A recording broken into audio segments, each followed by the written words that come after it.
Hapa hivi leo niko na simu mbili kama hivi, na kwenda kuwaelekeza namna ya kumhaki mtu meseji zake nomo. Lazima kwanza ushike simu yake, ila hakikisha simu yake pia anatumia simu kubwa aina ya smart. Sasa kitu cha kwanza kabisa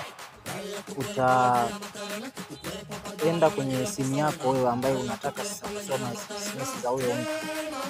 Kisha umeenda kwenye simu yako, unaenda kwenye Google kama hivyo. Hii sehemu ya kusearch hapa tunaandika message for web.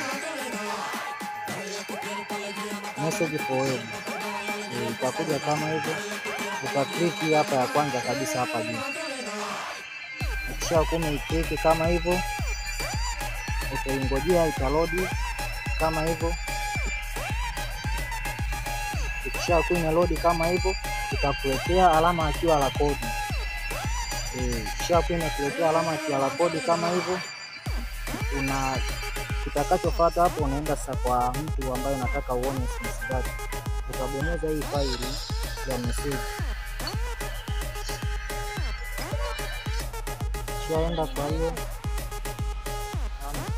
Kishaenda kwa hiyo faili ya message hapo, utabonyeza hapo juu hapo kwenye profile. Kisha utaangalia sehemu ambayo wameandika device pairing. Utabonyeza hiyo device pairing. Kisha umebonyeza hiyo device pairing, utabonyeza namba moja hapa QR code hapo. Kisha umebonyeza kama hivyo, atakuletea sehemu ya kuscan. Kisha utascan kama hivyo hizo SMS za mtu ambaye unataka kuona. Baada ya hivyo hapo nadhani itakuwa iko tayari.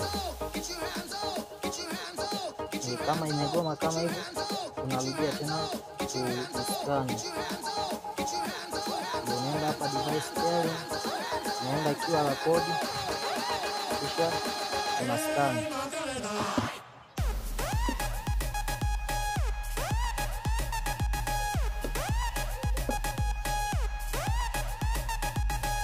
Naona simu inajiloki mapema.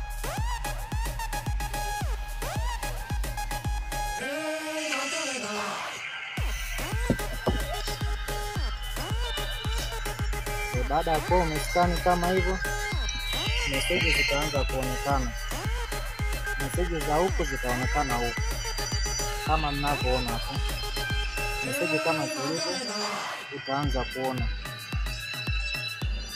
Hizi SMS zilizopo hapa, ukienda huku unaziona. Hizi zote hizi ambazo alikuwa na chat.